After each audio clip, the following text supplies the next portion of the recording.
Long before Columbus set foot in the Americas, Norse explorers had already made contact with the indigenous peoples of North America.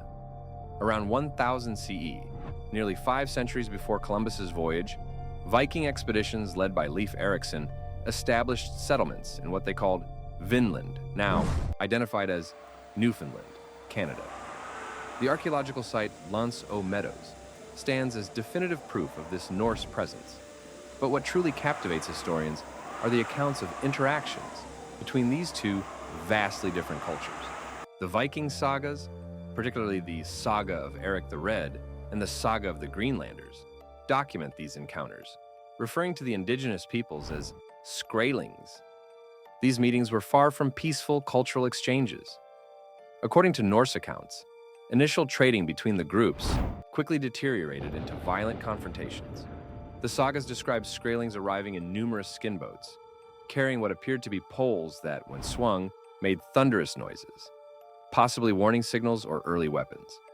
What makes this historical footnote so compelling is the complete cultural disconnect between these peoples.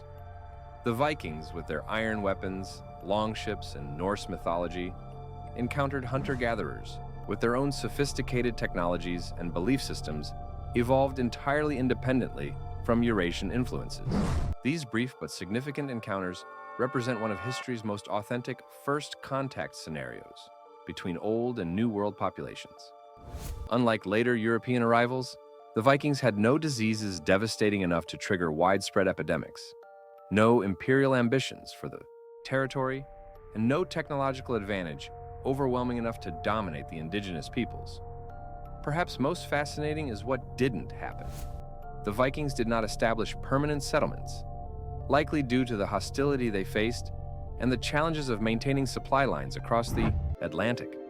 Had these early encounters evolved differently, North American history might have unfolded along an entirely different path, with Norse influence spreading centuries before other Europeans arrived.